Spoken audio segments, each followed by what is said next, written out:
We'll be starting the tournament now. Let me generate the bracket.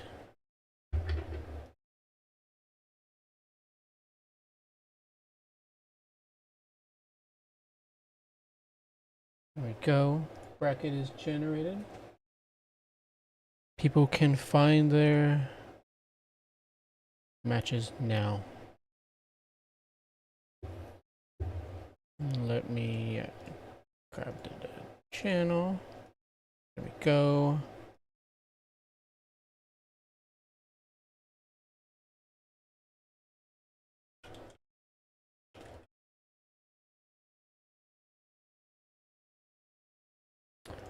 Do. Goblins. Round 1 is live.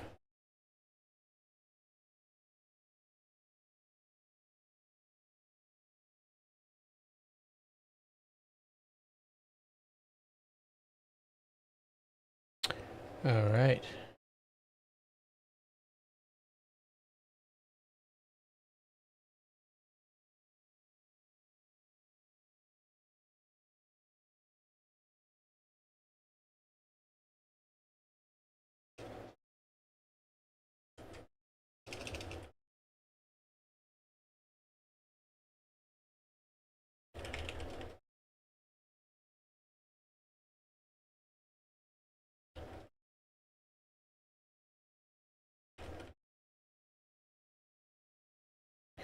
If it's an issue in this one, I'll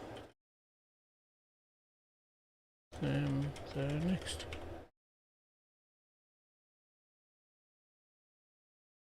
Alright, yeah, so there's no Fury restrictions. There's unit restrictions, but Furies are not a part of it.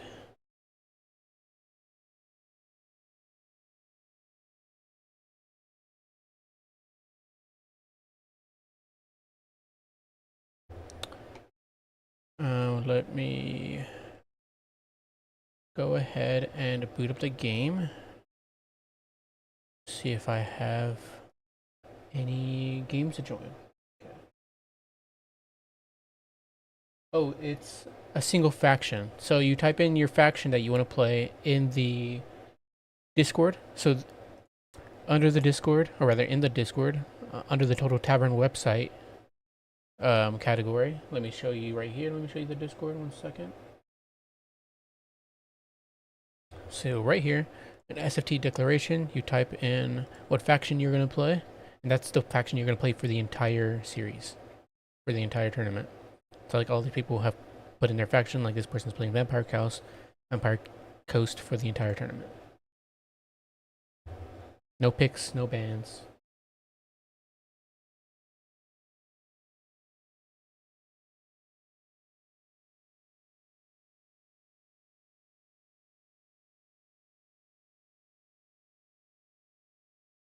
Let me boot up the game real quick. There we go. Wonderful.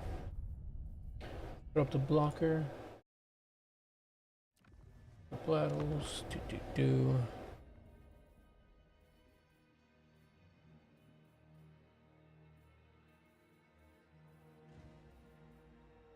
What do I have as the first map? I have Borderloo Landing. So I'll just join a Borderloo Landing game.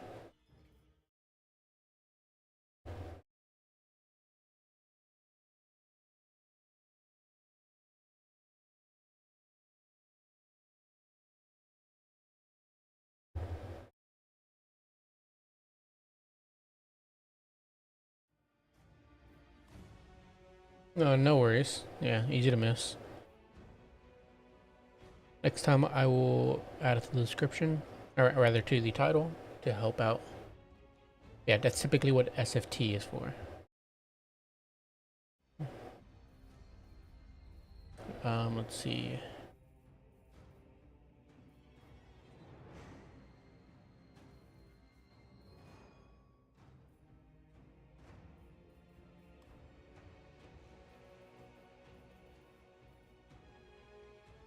Surprisingly, I do not see any lobbies up yet.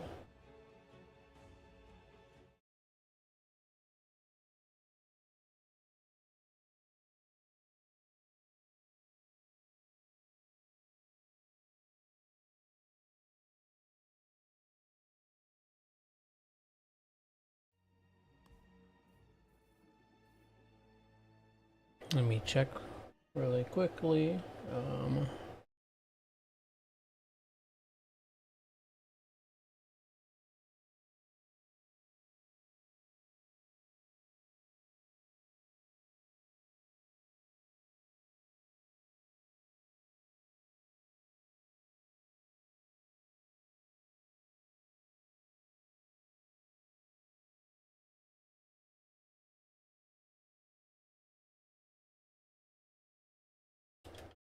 To pay open.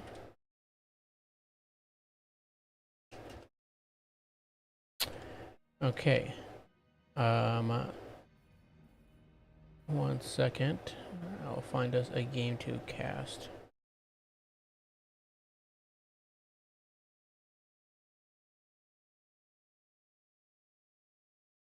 No worries.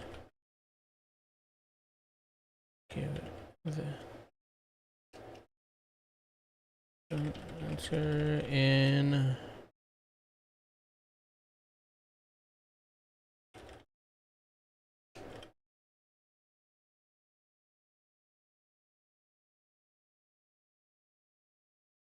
All right.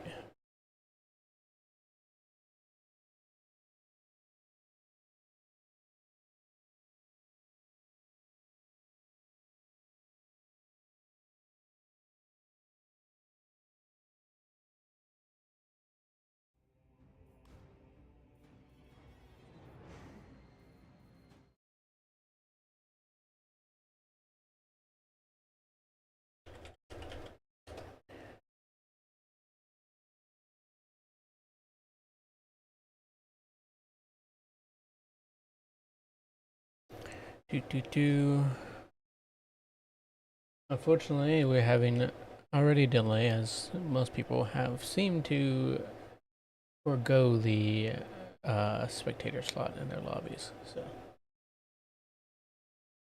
if people are in here that are playing, do let me know. It's called Dom. Okay.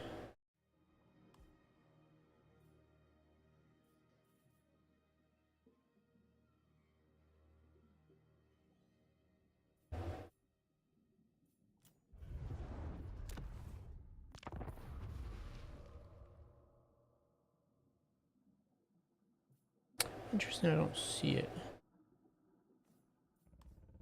Why am I only seeing land battle games right now? I don't see a single domination one. Did I forget something? Oh, I'm a silly goose. No wonder I'm not seeing lobbies. Wow, I can't believe I forgot the Total Tower map pack. Wow. Professional streamer. My god. Yeah, I've done this before, guys. Don't worry. This is definitely... sure. Totally not new at all.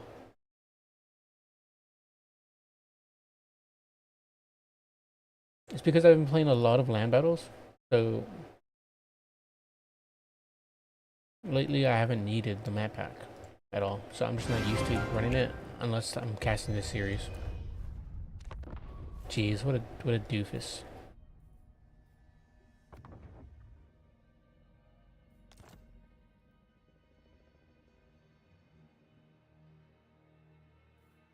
I'll just hop into the first one I see. Razor.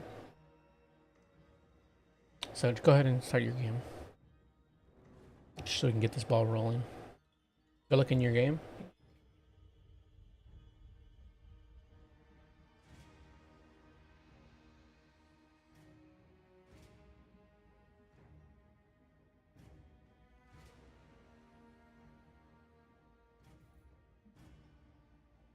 Is this a Chorf versus Beastman matchup? I hope so.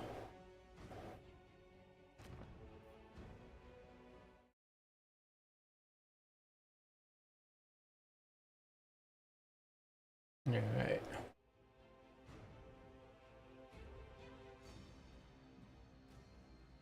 Typically, I would put this in favor of the Beastman simply because of how cost-effective Beastman units are. Chorf units, very slow considering they're chorus. And your goblin units, your hobgoblin units, typically don't trade all that well. Aside from your skirmishing units, your hobgoblin archers. Not the base variant, but the what are they called? Wolf raiders. Typically, those are some of your best value piece in terms of like trading up. But a majority of the time, they just kind of take forever. All your turf units to build, really make the value that you spent on them. But once you do get, say, Infernal Ironsworn, rather Infernal Ironsworn, yeah, Infernal Ironsworn, Infernal Guard, etc., onto a point, they will hold for quite a long time, but they won't be winning any battles. They'll just be holding for as long as possible. So you really have to rely on your artillery and war machines, Storps and Domination. Though you can make it work with, say, a Kadai Destroyer, even though they're pretty terrible in most situations, like a land battle, they're awful and kind of a throw to bring them. But in Domination, you have more of a chance to make up that value, as there's so many other things on the field. It's just a much bigger map, and you have more opportunities to heal them up.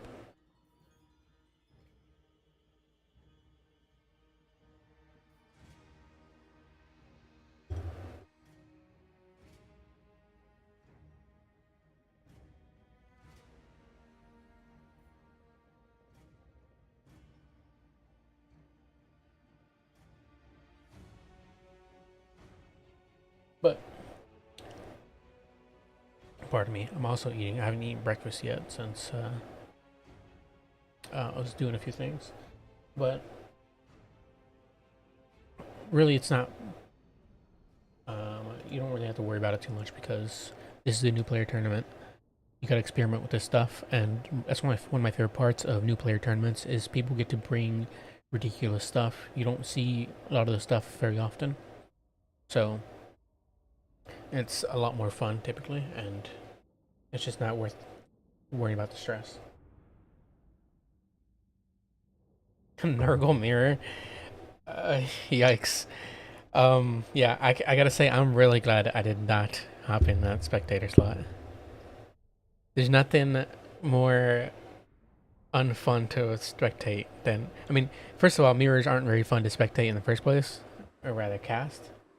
And second of all, especially ones that are have to do with slow healing blob factions like Nurgle and Vampire Coast, or Vampire Pirate Coast. What the heck? What Vampire Counts? So good luck with that. That sounds like a lot of fun.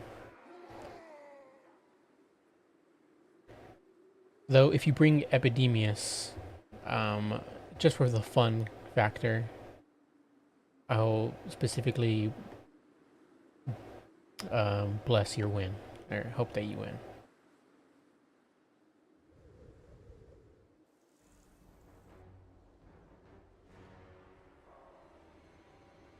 But this is on Waterloo Landing. We do have the Chorfs, Sorcerer Prophet of Death.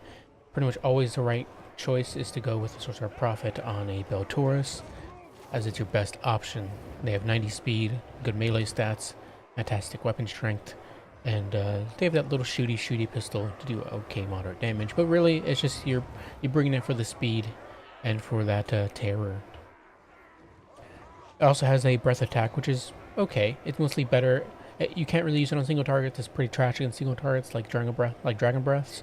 You're going to want to use it on Cav and infantry, blob infantry. But we have the Vile Hashut. I like this item, but I wish it had more than just one use. I don't think it's really worth it with just the one. With just the one use. But I bring it every so often. Spirit Leech to try to make it work. And Life Leeching, you're mostly going to be getting that reserve plus 0.10 for spamming out Spirit Leech, a cheap spell. And one of his best items, one of the best items on the Dwarf roster, is the Chalice of Blood and Darkness. Much better than anything the legendary lords get. He heals up whenever an enemy spell cast is within range, and the range is infinite for the entire map. So, pretty insane. Hobgoblin Cutthroats and Chorfs will be making up the infantry. We also have some Goblin Laborers and some Infernal Infernal Guard Fire Glaives, and some Wolf Raiders for your skirmishing needs. For the Beastman side, we do have a good old Great Brave Shaman of Wild with, yes, Devolve, or Traitor Kin, yes, for punishing any blobs. Basically a final transmutation, pretty good. Arcane Conduit as well for that power recharge rate. Infantry wise, we do have a whole bunch of Pestigores and Gore Herds, and some Ungor Spears as well. Ungor Raiders, along with some Pigs and Butchers of Kalkan Guard. Butchers of Kalkan Guard, you're pretty much always going to bring in most of your Beastman matchups, as they're just fantastic all around. Chaos Warhounds with Poison as well to chase down any lean units and skirmishing units. Some more Piggies get summoned out as well for that AP to deal with the Chaos Warriors. Typically, I don't really like Piggies as much as I like them in Warhammer 2. They just haven't scaled up very well. They're kind of pitiful in terms of their melee stats, but they do have fantastic AP. So, and they're cute little piggies anyway. So, cool enough. Oh, also forgot the freaking magma cannon. Yeah, here we go. Oh, we just got summoned in. A magma cannon. Look at this bad boy. Takes a nice shot into those Ungor Raiders. Does moderate damage. I think it hit the Ungor Raiders. Maybe it hit something else. But here we go with another shot. And that's a miss. But we do have the Pestigores getting into the Hobgoblin Cutthroats. We'll absolutely butcher those guys. Cutthroats aren't exactly the best fighters, but Pestigores don't have the best melee defense either, 25. So they will take some damage in return. Butchers of Kalkan Guard getting into that front line. They need to push onto the top of those Fire Glaives, or at least if they do, they need some support, because the Fire Glaives do have anti-large. Though they aren't the best fighters in melee, they will do some pretty good damage into the Butchers with that help of the anti-large and AP. You do get a Traitor Kin hitting all of these units. Overcasted, a very nice cast there. Going to be some really good value. The Fire Glaives are being pushed back. Great Brave Shaman is being chased down by the Sorcerer Prophet, but he's now being surrounded by the Piggies, though that shouldn't be too bad of a fight for him. Ungors losing out to the Goblin Laborers, no surprise there. Chaos Dwarf Warriors being run down by Centaurs. Centaurs chasing down into the back line of the Chaos Dwarves. They get pushed back, however, by the Goblin Wolf Raiders. Pestigores finally finish off these Cutthroats, and we still have some Gore. We have some Gore Herd pushing through as well. Another Spirit Leech on down to the Great Brave Shaman of Wild. Gonna whittle him down, and the Chaos Dwarf player is constantly pushing them back as well, stretching their micro, forcing them to be proactive with their lord. And it is very, very stressful as a Beastman player, a new Beastman player, to have your lord sniped out, because they are very susceptible to be sniped out. So you have to be very careful with them. So I always bring them on their chariot. The Centaur gets a surround here on the Goblin Wolf Raiders, and they are now routed and gone. Took a lot of damage. Magma Cannon still shooting. How has it done so far? 9 kills, 149 value. Yeah, I love the Magma Cannon. Theoretically, but it doesn't really pay off most of the time. It's just so mid, and honestly kind of rubbish, down to borderline rubbish. Point 3 is in the hands of Chaos Dwarfs. Now it's going to Beastmen. Point 2 and point 1 are in the hands of the Beastmen as well. 3-point cap lead for the Beastmen side. Chaos Dwarfs are struggling quite a bit, and no surprise really. As I said, the Beastmen units are very cost effective, and you can swarm the Chaos Dwarfs very, very quickly. Though we do have some Blazing Beards of Berserk summoned in, they will get run down by the Butchers and Piggies, however. But they will take a while. They'll take a beating before they go down.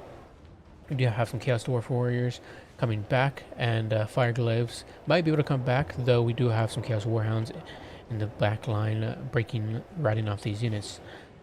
If you can get some Hobgoblin Wolf Raiders summoned out to get rid of those guys, that'd be great. Or some Wolf Centaur Renderers, whichever.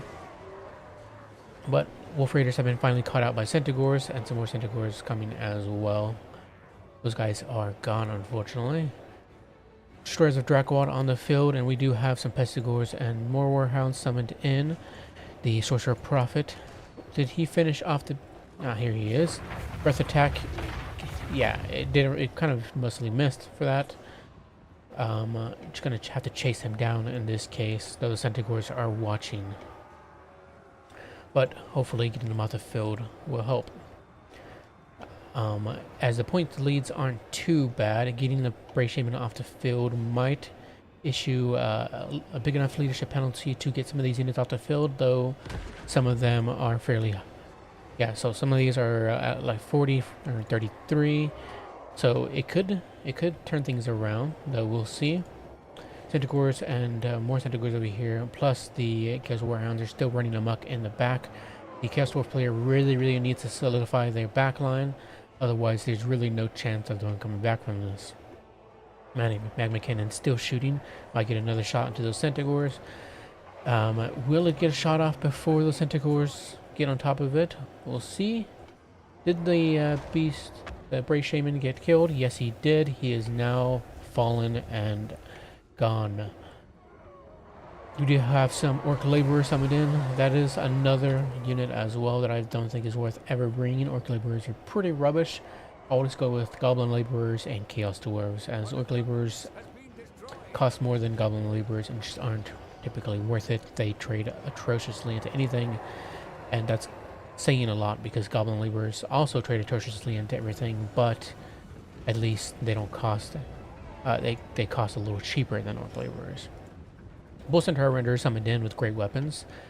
They should do well into any Minotaurs, Centaurs that the Beastman player has on the field, but there's none at the field at the moment aside from this side, so if they do come over here, they're definitely going to need some help. Otherwise, they will get surrounded by everything here on the Beastman side. They are good, but not good enough to fight all these units solo. But they will protect their Magma Cannon and fend off the Centaurs, granting the Magma Cannon enough opportunity to shoot them in the back, which might proc that route with that burnt leadership. Nice. So now all they have to deal with is the pigs and the Chaos Warhounds, who have charged them in the back. In that case, the Bull Centaur Renderers will win that engagement.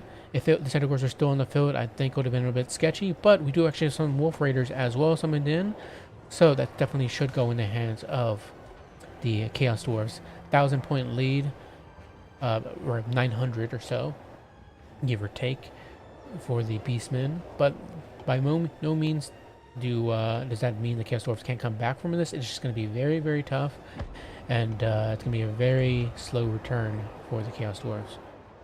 Pestigors chopping through these Chaos Dwarf warriors, and more Pestigors, and the Destroyers of Drakwad pushing over to point 3 as they try to take, as the Chaos Dwarf try to take it back with the Hobgoblin Wolf Raiders. Unfortunately, good try, but the Beastmen will be taking that back. But yeah, I think I said that there was an opportunity for them to come back, but I think it's too late. Once you lose all that infantry for the Chaos Dwarves early on, which costs so much for you, it's really hard to come back, as you don't have any cheap units to send out immediately. Most of your units are very slow. The Wolf Raiders are your fastest unit, and they just don't trade cost effectively. Though, if you summon them out to, say, capture some of these back points, like point 1, going through the forest here and capturing it, that could turn things around for you whenever things are looking as bad as they are, whenever you're pushed back into your back line. And the thing is as well, for the Beastmen, their Lord is so freaking cheap that even if you snipe them out, yes, it'll grant you the opportunity to seize control back on these points, but they'll just get summoned back out within the next few minutes or so, or a minute or two, because that's how cheap they are. As soon as the Lord is replenished again, they'll be summoned out. But as well, they're easy to snipe out if the Beastman player isn't careful. And the Chaos Dwarf player is trying to snipe them out, but yeah, it's unfortunately a little too late, and or was a little too late 300 points ago at this point. I was just trying to give the Chaos Dwarf player a little hope, but it'll be going to the Bray Herd. Well played to both players, and very tough for the Chaos Dwarfs here. I do not at all condone this matchup as the Chaos Dwarfs. I don't blame them for losing this.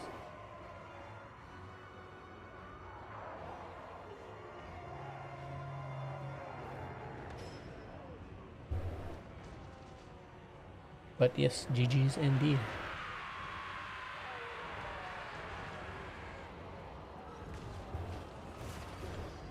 You have been destined. There is only defeat.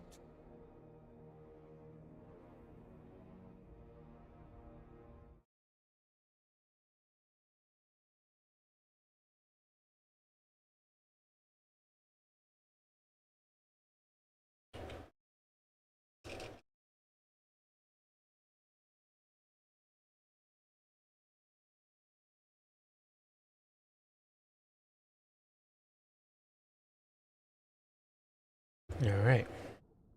But yeah, let's look at the values real quick here. So, 2930 on the Source of Profit. Yeah, again, this is why this is your best lore choice for the Chaos Dwarves.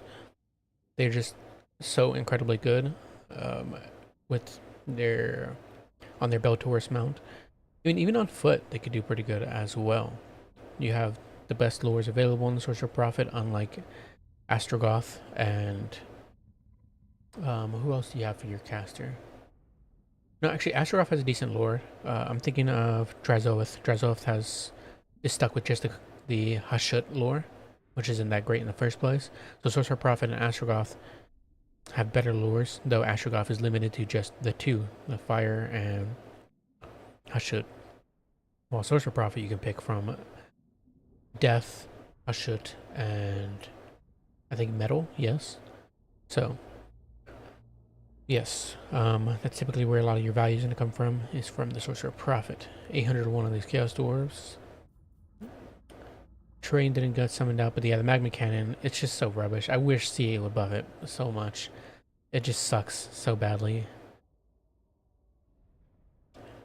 Quite unfortunate, but cool seeing it in the last 982 on these Blazing Beard, 1610 on the Great Bray Shaman, even after getting sniped out twice.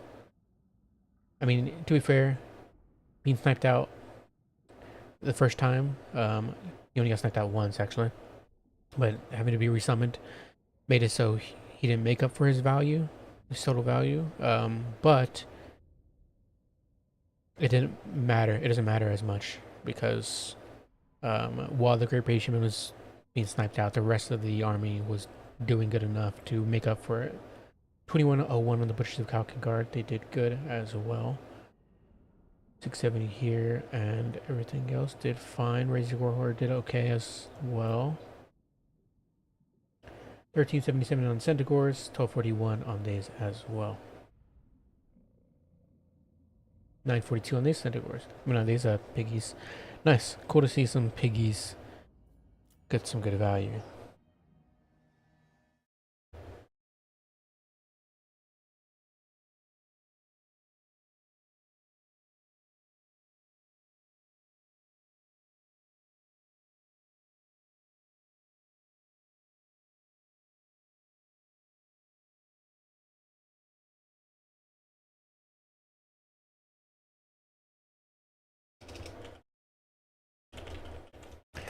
Alright, let's see if there's any admin work that needs to be done real quick. First, let me throw up this blocker again. Get rid of this. Open up this. Check the bracket.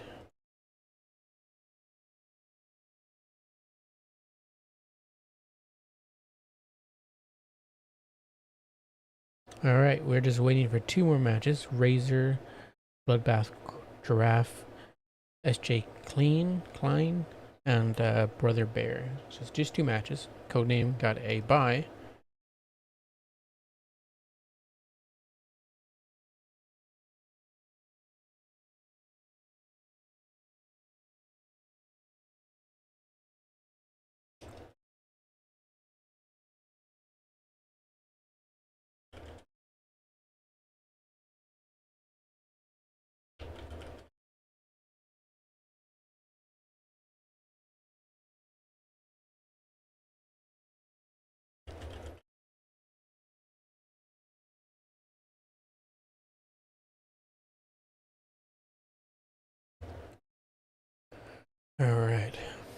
So far, no admin issues that need to be taken care of.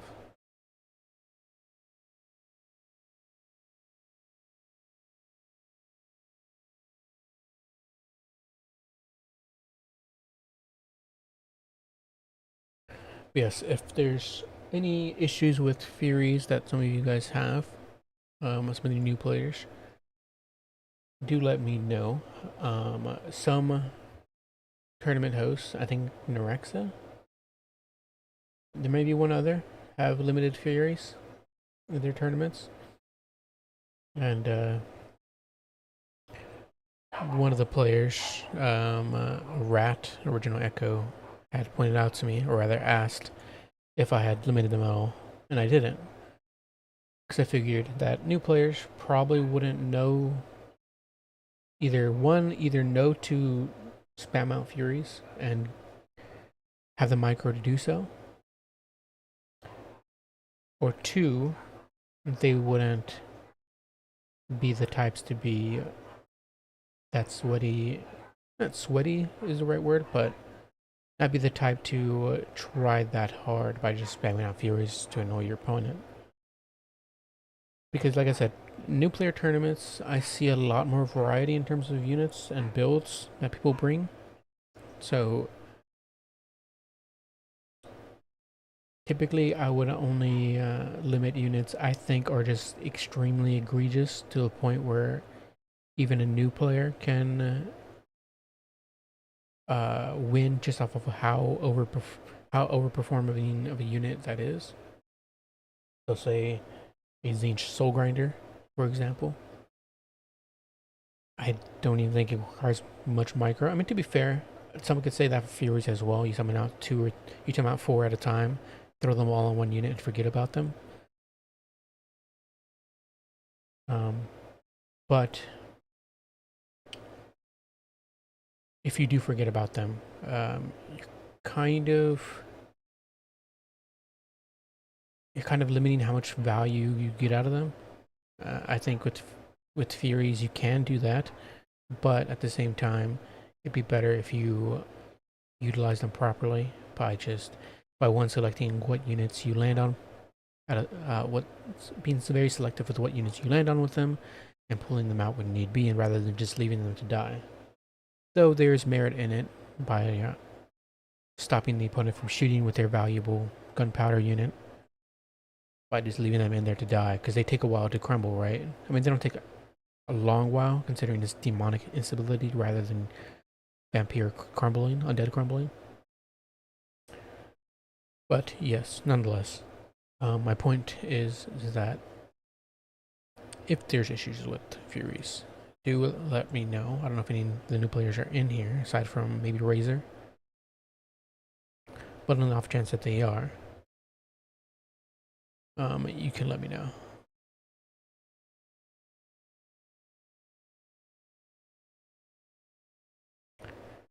But let us see.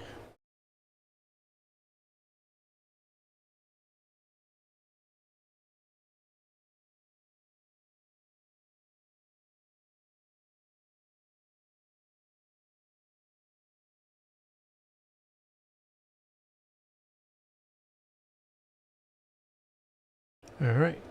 Now we're just waiting for one more game there. And we'll get on going. Get this block out of the way first.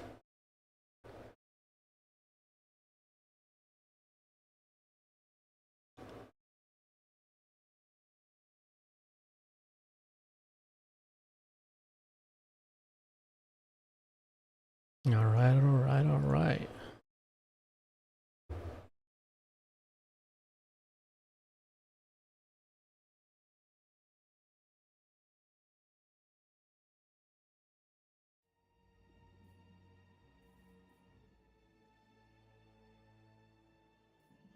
But let's see. How would I build into Kia into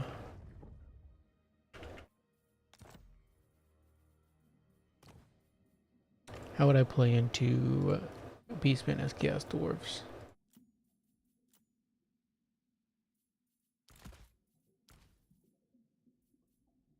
Probably go with fire for Burning Head, and that's it.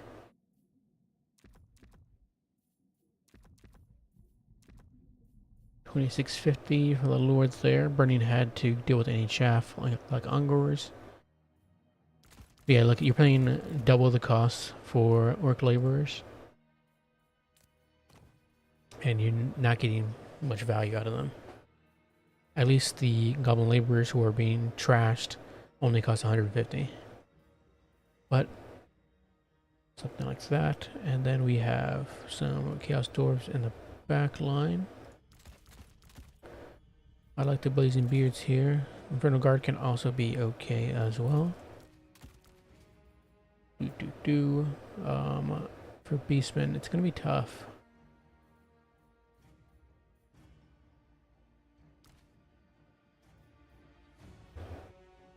That's gonna be very tough.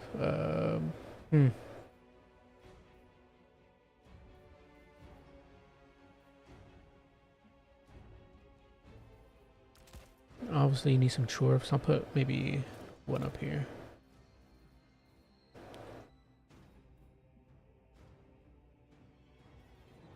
Let's see. I mean, I am partially a dwarf main, and I don't even know how to build into this. Definitely probably want to go some skirmishing. 3 is fine, I think.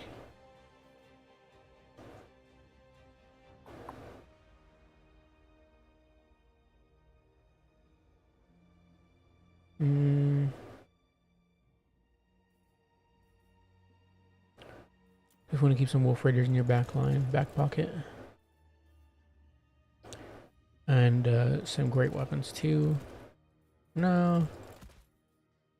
Their great weapons are so expensive that I don't think they're worth it a lot of the times, but they can put in some good work. But let's see, some blunderbusses probably could be fine here. Some fire glaives are also okay.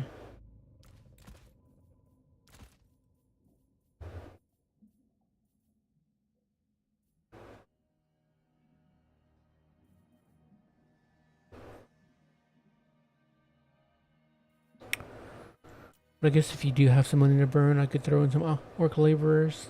I don't know. I'd have to theory craft there.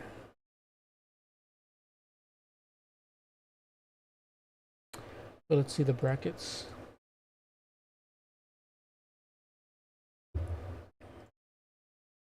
Alright, everybody's finished. We'll advance a Swiss. Words are hard. And round 2 is up.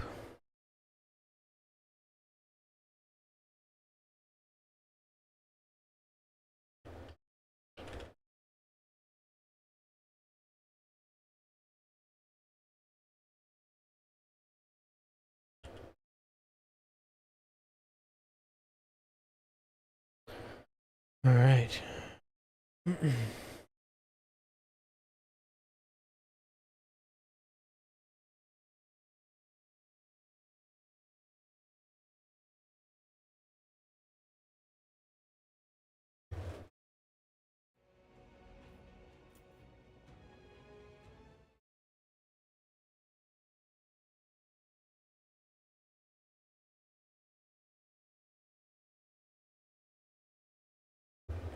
What is the next map I have up? Let's see. So for this second map, we are gonna have the Glade of the Everqueen. So let me find a match real quick.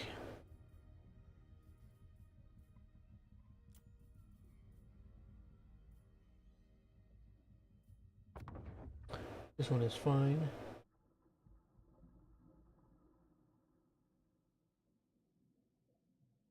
If it'll let me join. If not, then I'll join a different one.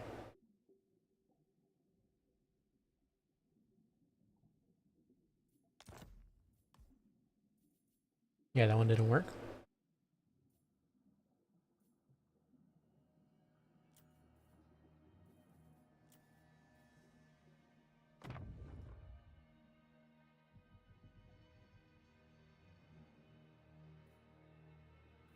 Wonderful.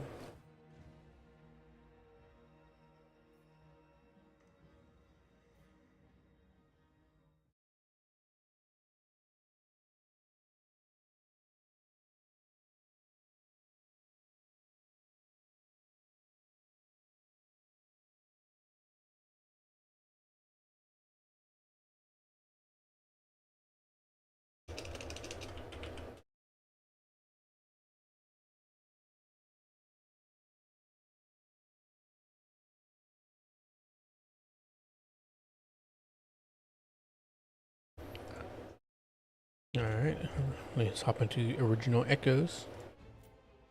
Sorry, Brother Bear. Another time.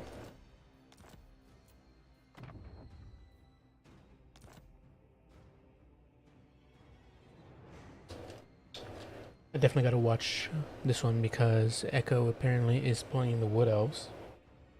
More avid Wood Elf players, the better.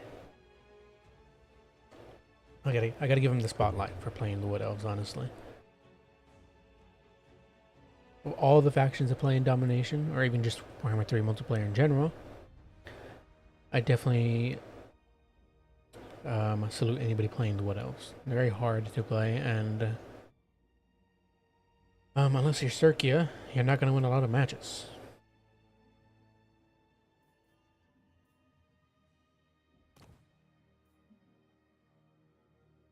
But they're still extremely fun to watch. I love the Wood Elves.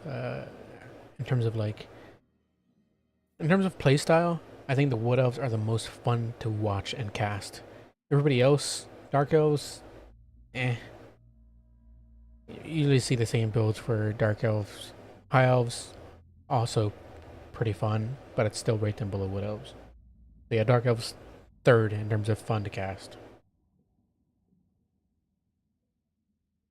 If there was more variety in their build qualities or the build types, then I would say yes, but then I would put them above High Elves, but just because I like them more thematically than High Elves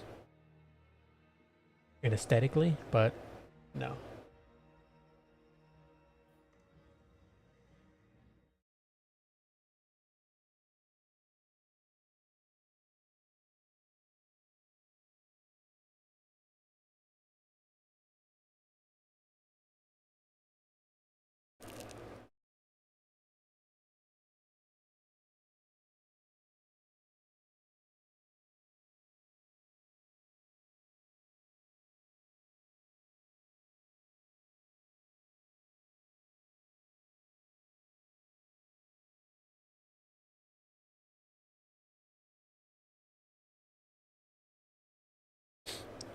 But what else into the Empire? Now that's another tough one. That is another tough one. We went from Chaos Dwarves to Beastmen to Wood Elves into Empire, and if we're talking about cost-effective trades, this is another such case where the Empire just is very, very. They have a lot more cost-effective units than the Wood Elves do, and there's always the Sunmaker, which will make any Wood Elf player cry for the first few minutes that it's up. But getting into it, we do have a Spell Weaver of Life for the Wood Elves and a Master Engineer for the Empire. With the Zintlers Reich words. The Zintlers Reichsguard. This is actually the second time I've seen the Zintlers Reichsguard. Oh my god. Why do I keep leaving off that S? The Zintlers Reichsguard. In the new player tournaments.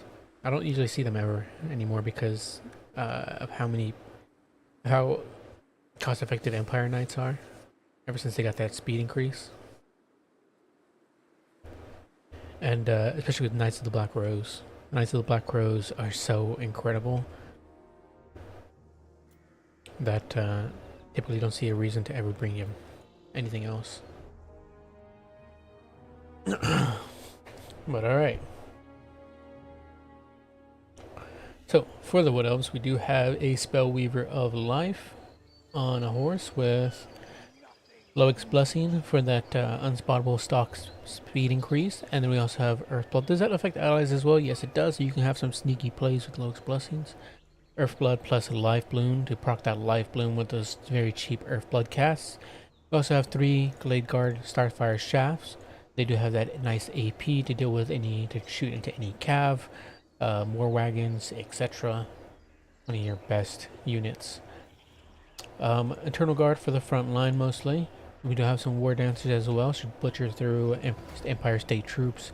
And you also have Dryads as well, which will also do great into state troops. And they also have armor to mitigate some small missile fire, like archers. 2 Waystalkers as well, both with Arrow and Kernus, I believe. Yes, so they should do great at sniping out any artillery pieces, or just any, just slowly whittling down on steam tanks.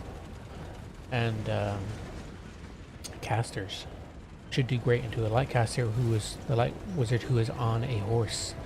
Net of Amnatok and banishment will be for the light wizard. We also have a steam tank, master engineer, no surprise there. One of your best cost-effective units. Does he have the pigeon bombs? Yes, he does, and the restock to resupply any ammunition on your range pieces. But we have spearmen and the swordsmen for the front line. State troops, you know how it is. Archers as well for the back line to trade with any skirmishing from the wood elves. I also have some Empire Knights. Yes, as you can see, Zentless right guard take those arrows of Kernus and take a substantial bit of damage there.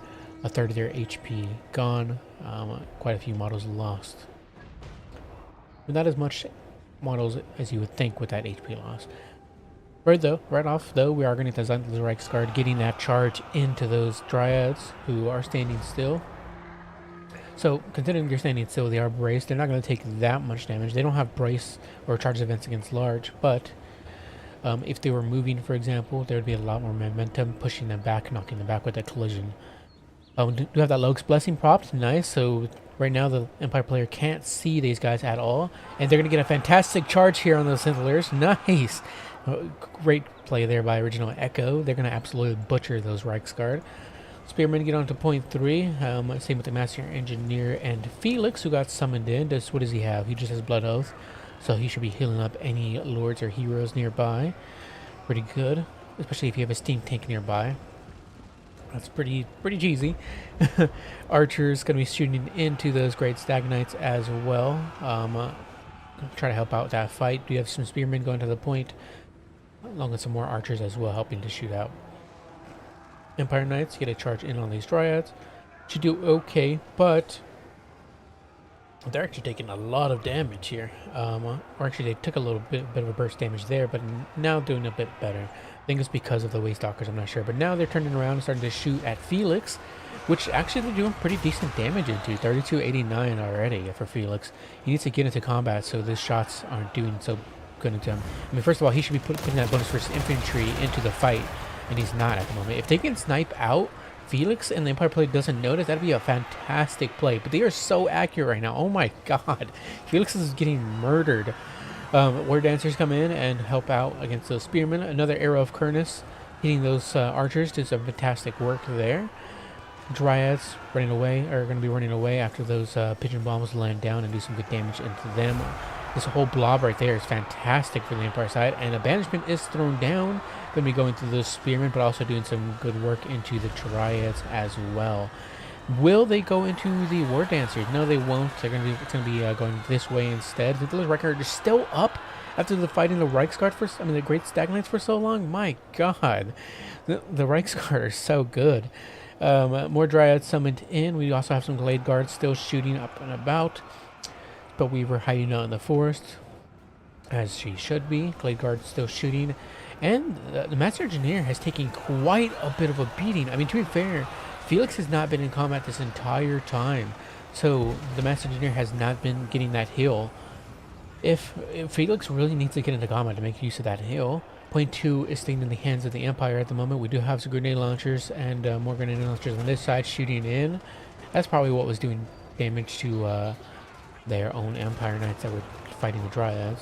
But nonetheless, they are shooting and doing some good work against Internal Guard, absolutely butchering those poor Wood Elves for the Empire. Empire Knights pushing through. We have some great Stag Knights might turn around, get a charge in there. They theoretically do fantastic with their AP. Empire Knights should lose that eventually. 0.3 and 0.2 in the hands of the Empire. 0.1 in the hands of the Wood Elves. But as you can see, Empire is just trading much more cost effectively. Let's see what the value here. So 51.34 and 32.93. So it looks theoretically like Wood Elves should be winning, but points caps wise, it's in the hands of the Empire at the moment, just because they can summon out so much more state troops, which last so much longer than the Wood Elf infantry. And oof. Does that say, what does this say? Searing Doom? What is this? Oh, arrow of Furnace? No, what? It's like, oh, it's a pigeon bomb. Why did they pigeon bomb their own spearmen? That was, I guess, an accident. I was like, I don't think the Wood Elf player has Searing Doom or anything. I don't think it's possible. I don't think they can get metal. But Master Engineer down to 604 HP. That is a really, really nice catch there by the Wood Elf. If they can finish them off, that could turn things around. Very, very expensive the Master Engineer is. Blade Riders get summoned in. I don't know when they got summoned in, but now they're going to be able to get us around here in the Master Engineer. They might be able to finish them off, though they don't have great AP to only 7. Though he only has such little HP that it might be just enough. 173, no, and they route off from the Great Launchers, unfortunately. So unfortunate. 144 HP left on the Master Engineer, and he is unbreakable. Otherwise, he would have been gone by now. But Felix is helping grind down these Eternal Guard with the help of the Blight Wizard as well. We have some Dryads as well.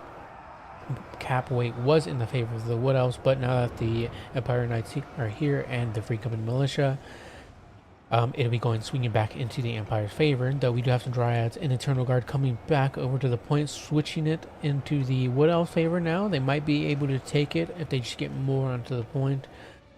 I mean, even if they don't get more onto the point, it'll slowly switch over. Though we do have the grenade launchers coming over, that's not great. If we can get some range units starting to shoot into those grenade launchers, especially these Starfire shafts, please switch them over here and start shooting at these guys, because they're going to get some fantastic work into the Wood Elf infantry. Finally, they get starting to get shot, but now they're gonna be in range of the Starfire shafts as well and get some shots in. They're gonna absolutely butcher those Glade Guard. Oh no, that's so tragic. And the Light Wizard is gonna be sent in to stop them from shooting as well. Empire player is playing this incredibly well. I mean, so is the Wood Elf player, but sending in that Light Wizard to stop those range units from shooting is always a great play.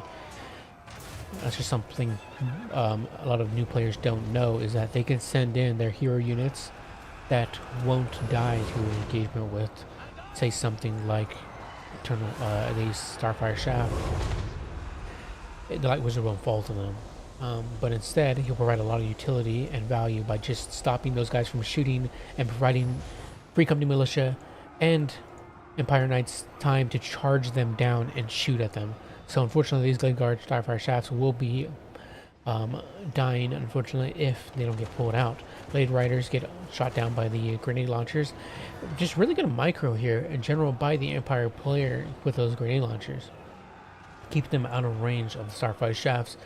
And not only that, but utilizing them properly and getting some nice volleys in, pulling them out, choosing the right targets. Waystalkers are bogging down some Knights of the Black Rose at the moment, which is extremely cost effective for the Wood Elf player. 461, 462 to 779, so not too bad of a lead there for the Empire side. And gold value wise, Echo is still in the lead. But the issue is that we need some infantry on the point to get on top of, I mean, because right now that is what it is. That's what the Empire has over you at the moment. And something to do with these grenade launchers, please. These Hagbane tips should theoretically be the ones for that job, but right at the moment they are not being microed. But there we go. They're now moving out. A nice banishment. Actually going to, unfortunately, I would say that traded more into the Empire's favor as it ran through this Glade Guard. Empire Knights did get routed off from it, but I think that went better for the Empire in the Empire's favor. Eternal Guard absolutely being butchered by those grenade launchers. Oh my god, this is so horrible to see. Those poor Eternal Guard.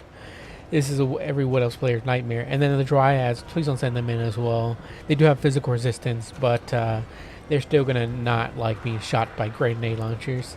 They do have a more spurred out formation, unlike the Eternal Guard. So they won't take as much damage from these grenade launcher impacts.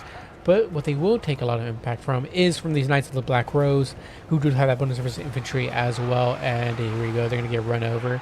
Though the Great Stag Knights are charging them in the rear, which means that their leadership will be taking a rear charge penalty. And from them being exhausted, they should be routing soon, hopefully. So they're already down to 9 leadership, which should be going to the negative, and they're wavering 3 leadership, and they're gone, -6. Felix still up somehow. I was hoping that he wasn't getting sniped out there, but unfortunately it just didn't work out, and he's just holding on to point 3 with the rest of the Empire State troops.